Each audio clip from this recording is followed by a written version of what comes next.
In this series, I'm going to surprise you. I'm going to strip away all the complexity and hard graft and teach you how to cook amazing food standing on your head. That is amazing, incredibly tender. From the kitchen novice to the budding chef, I'm going to give you the confidence, the recipes and the insider knowledge to make you a much better cook. Slice round, wasting nothing. I made my name cooking in some of the world's most demanding kitchens. It's nice. You make it for full service. Yeah. In my restaurants, I expect perfection. Every plate has to be worthy of a Michelin star. And every time you make it, taste it as well. Every day it changes. Now, I'm going to show you some simple and accessible recipes for fantastic food that you can easily cook at home. Incredible. I'll be holding you by the hand. Just getting better and better and better. Teaching you everything from incredible stress-free dishes, real fast food, and my ultimate feast recipes. This is the only cookery course you'll ever need. Welcome to my ultimate cookery course. Packed with cooking tips, information, and 100 recipes to stake your life on. Right, this is more ultimate food on a budget. Vegetables are such an asset in the kitchen. Healthy, fantastically fresh, and incredibly versatile. And pound for pound, they're so much cheaper than fish or meat. Just make sure you give them plenty of attitude. My first recipe is so quick and easy, but seriously impressive and deceptively cheap. Homemade gnocchi. Making your gnocchi is so simple to do, yet the results are absolutely stunning. And it's a great way of using up leftover baked potatoes.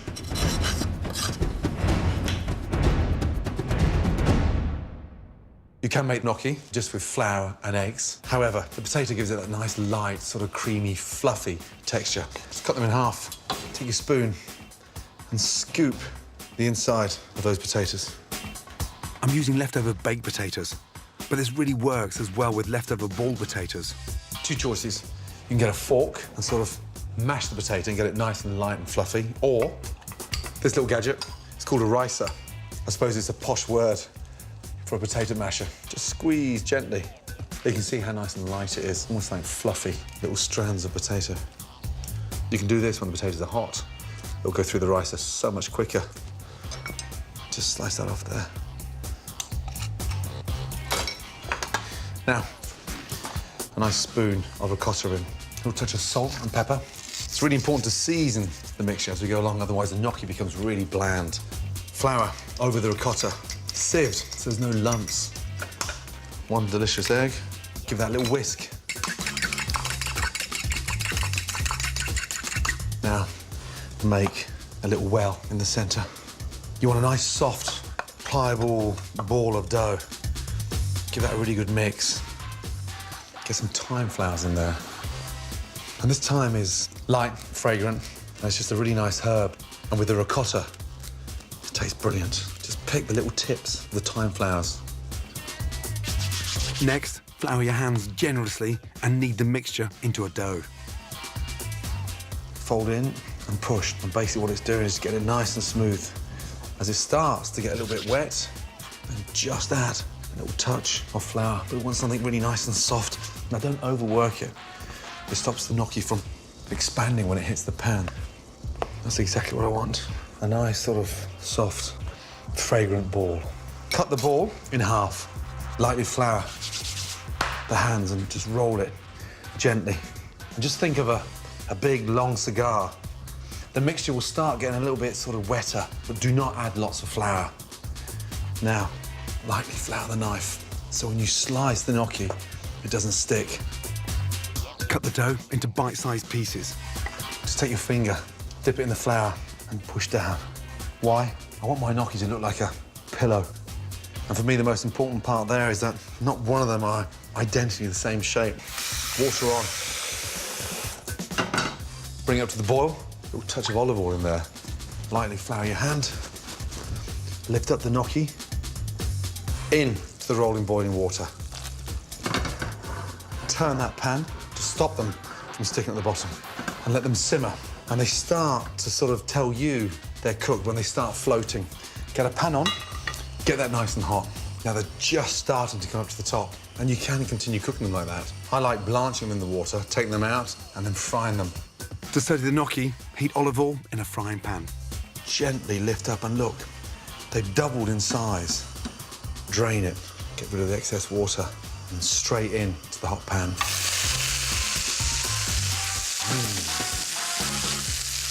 This is where they start to take on a completely different texture. Nice crisp, sautéed texture on the outside. Gnocchi loves fresh pepper, so pepper in. And you'll see, as I start turning them, it's got this really nice little sort of brown colour. And they're almost puffing up now, like little parcels. So I want them nice and sautéed, both sides, but light and creamy in the centre. Fresh garden peas in. And the butter gives it that really nice sort of beurre noisette flavour on the end. Beautiful. Put a little bit of fresh thyme over the peas. And then finally, I want to lift it up. Fresh lemon. Zest the lemon over. So, smells incredible. And then finally, seal the deal with a touch of grated Parmesan cheese. Give your veg some attitude, and you'll get amazingly elegant dishes on a budget that are always guaranteed to impress. What more do you want from great cooking? Cheap to make, easy to cook, and absolutely stunning. Cooking great food doesn't mean you have to spend a fortune on fancy equipment. Get some basic essentials, and you'll be set in the kitchen. Saucepans. I mean, basically, you don't need a collection of 10. All you need really is 2.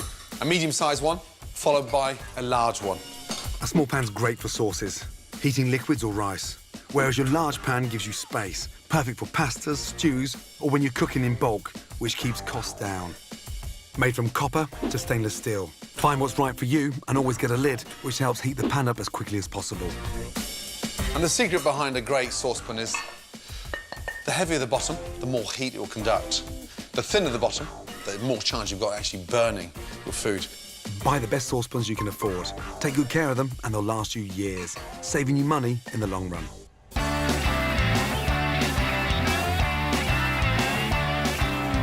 Amazing recipes don't necessarily have to include meat. Cooking vegetarian dishes will reduce your food bills without compromising on taste and flavour. Here are 3 more recipes to satisfy even the keenest carnivore, like me, that will max out on veg and won't break the bank. Starting with spicy black beans with feta and avocado. First, in a pan, heat olive oil. Add chopped onion and fry until soft. Then finally slice garlic and chilli. Add cumin, cinnamon and black beans, then combine. Cook together until deliciously soft. These small beans come dried or in tins, and are a great cheap ingredient to make dishes more substantial. To serve, dollop the black bean mixture on crunchy tortillas. Top with cubed ripe avocado, chopped fresh coriander, and crumbled salty feta cheese. Spicy black beans with feta and avocado, a dish that's filling, frugal, and tastes fantastic. My next great veg recipe is leek and gruyere rosti with fried eggs.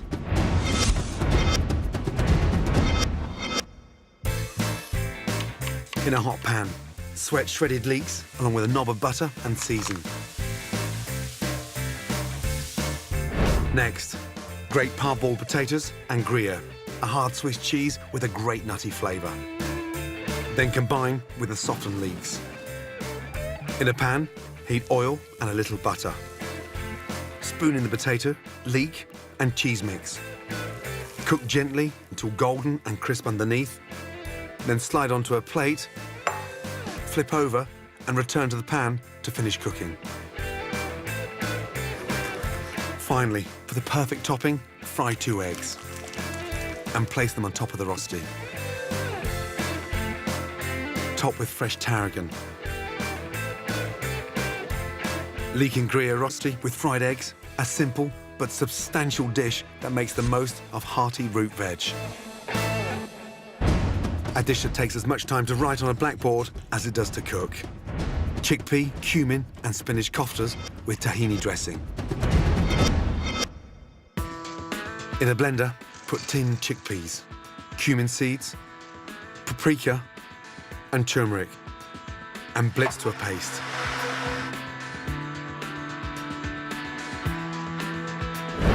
Next, wilt spinach in olive oil and chop finely.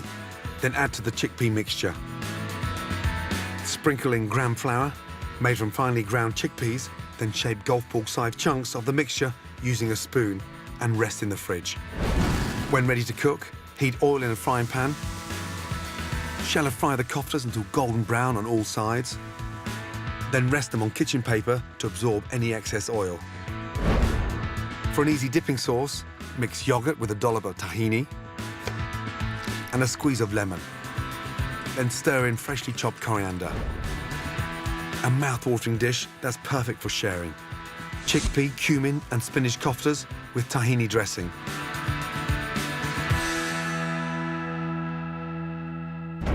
Three amazing recipes with fantastic veg. Proof that even if you're cooking on a budget, you can still eat like a king.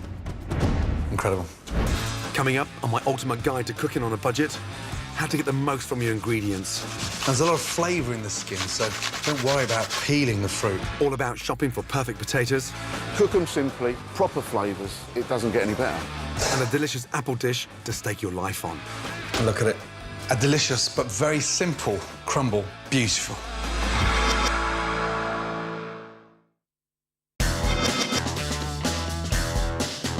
Welcome back to my ultimate cookery course. This is how to cook amazing food on a budget. Next up, my guide to getting the best ingredients for your money. My shopping mantra is simple. First, rely on your senses. Make sure, whatever you're buying, that it looks, smells and really feels good. Second, is to recognise that knowledge is crucial. The more you know personally about where your ingredients are from and how they're produced, the better. So, don't be scared. Ask lots of questions and learn. And when it comes to buying potatoes, a great ingredient if you're cooking on a budget. One greengrocer who can always spot a dud spud is Borough Market royalty, Fred Foster. It's all about flavour. It's all about choosing the right variety for the right dish. He's been selling top quality veg for over 15 years and really knows his King Edwards from his Duke of Yorks. Basically, there's two types of potatoes. There's early season and a main crop potato. Early season is basically around about May time. You can't store them. They cannot be stored. You have to buy them and use them within 2 to 3 days. When you're buying an early season potato, you must avoid green looking potatoes at all costs. It really is important. And the way you can tell that is if you just brush the potato, the skin comes off really, really easy. And then you want a yellowy or whitey looking potato. The new season potato is a superb potato to use. New season types include Rocket, Home Guard and Maris Bard, but my favourite is the classic Jersey Royal. It has a delicate sweet flavour, it's packed with vitamin C and is great in salads or simply boiled and mixed with olive oil and fresh mint. Jersey potatoes, early crop, are phenomenal. Look at that. Keep the skin on, it's really important. Just wash it, boil it. It's a beautiful, beautiful potato, and that's what we're talking about. We're talking about, I know it's a potato, I know it's a bit sad, but we're talking about flavour. Right, and what is a main crop potato? It's the crop that is grown specifically for 9 months of the year use. When you're looking at a main crop potato, you need to see that the eyes aren't too large because they tend to go right through the potato. They've got to be firm. It's very, very important. If a potato in any way feels a little bit soft, discard it. Storage-wise, dark place, cool place, dry place. And that will last till you eat it. Simple as that. Both early season and main crop potatoes come in two main types, waxy and floury. Waxy potatoes have a smooth, dense flesh, and because they're low in starch, they stay firm when cooked. Types include Anya and Pink Fir, but I love Charlotte, which has an amazing buttery taste and are great sautéed in stews or served whole with roast chicken. Floury potatoes have a fluffy, dry texture when cooked, which makes them great for mashing, roasting, or cutting into chips. Types include King Edward, whose smooth, creamy flesh is perfect for potato gratins or with rich meats like beef, and Désirée, which have an amazing red skin and are great for bacon or as delicious potato wedges. Old-fashioned types, known as heritage potatoes, are now widely available and have fantastic colours and distinctive tastes that are great when you want something different. This one's called salad blue. When you cut it, you then see the most amazing colour, and it's perfect. It looks stunning on the plate. are really popular. It's so important when you're going out to pick your potatoes, you already know in advance what you're going to do with that potato. So whether you're going to put it in a salad, whether it's a masher or a chipper, or even a baking potato, each variety has a unique flavour. Fred's spot on. Whether new season, main crop, waxy or flowery, potatoes are incredibly versatile and packed with great flavour, the perfect ingredient when you're cooking on a budget. Well, how much do I love potatoes? Well, cook them simply, proper flavours. It doesn't get any better, really.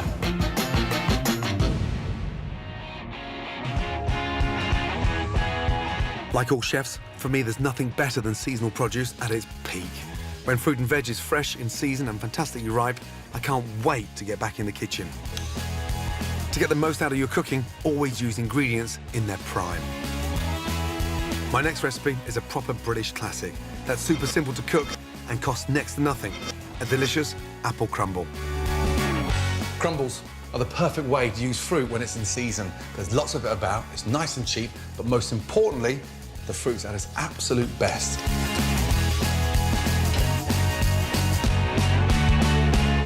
First off, I'm gonna make a really nice light caramel. Pan on, nice and low. Grate 2 apples.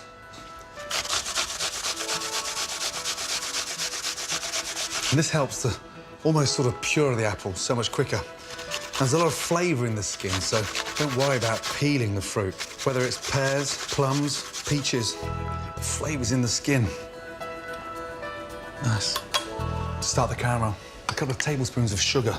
The sugar helps to get rid of the tartness in the apple. A touch of cinnamon. That starts to make it a little spicy. Open up your vanilla. Just scrape out all those seeds. Now this just makes it light and fragrant.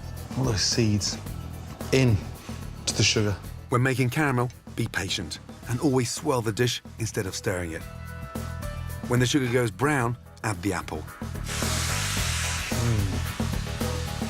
That starts to sort of cool down the caramel, but it gives it a really nice sort of caramelized puree. Apple's almost disintegrating.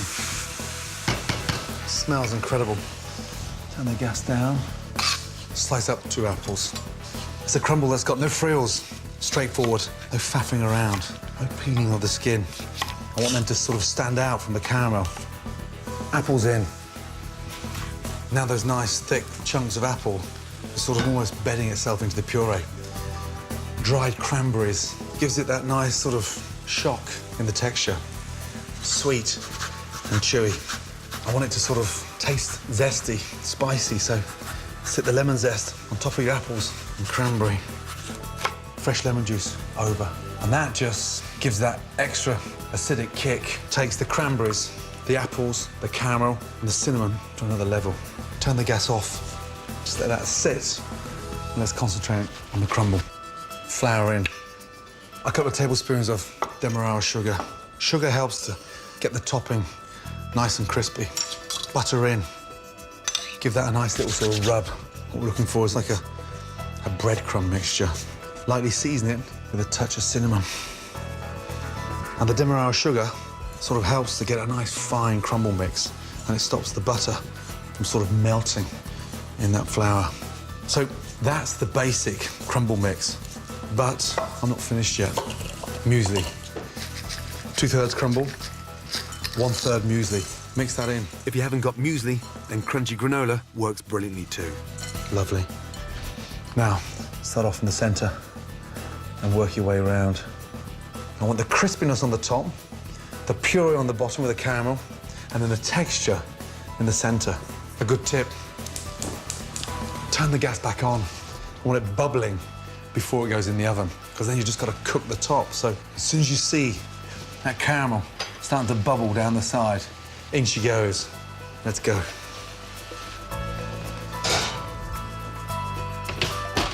Bake at 200 degrees Celsius for 12 to 14 minutes until golden brown.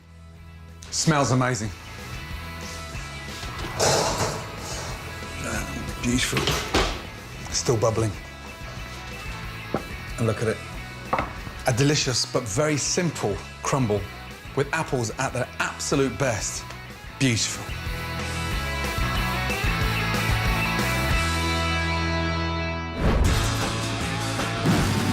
Next, my tricks of the trade and kitchen tips. First up, cooking pasta. A great budget basic to keep in the cupboard.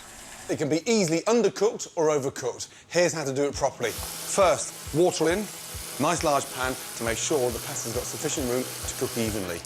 Nicely seasoned, absolutely crucial. Olive oil in, that stops the pasta from sticking together. Bring it up to the boil. That's a rolling boil. The secret there, it stops the pasta from sticking together and it gently rolls it around. Now, this is angel pasta, nice thin pasta. Takes 3.5 to 4 minutes. So, into the pan. As it hits the water, it melts, and then you turn it round. Tongs, as that starts to melt, gently twist that into the pan. Bring it back up to the boil. If you're bad at timing, then set a timer. Beautiful. To test it, lift a little strand. And you can actually feel it with your fingers. It's still nice and firm. Al dente. Not a bite, not a strong bite, but just really nice and firm inside. Definitely not crunchy. And then, into a colander, drain the pasta in a light seasoning, salt and pepper, a tablespoon of olive oil. Mix that through. That stops it from sticking together. And look, there you go. Beautiful pasta, al dente. Cooked perfectly. A tip for making the most of spare bread: blitz leftovers into breadcrumbs, great for stuffing or crab cakes, or cut into chunks and freeze for perfect croutons on demand, or simply tear and use in a delicious rustic salad. Dried pulses like chickpeas or lentils are great for soups and stews and cost pennies, but don't season them until the end of the cooking or the salt makes them go tough. For perfect boiled potatoes, always start them off in cold water and never boiling water. This way, by the time the centres of the potatoes are cooked, the outside won't be falling apart. And when you're cooking potatoes, always cook extra, so there's leftovers. They're fantastic to have on hand for making my delicious gnocchi and potato rusties or a classic bubble and squeak.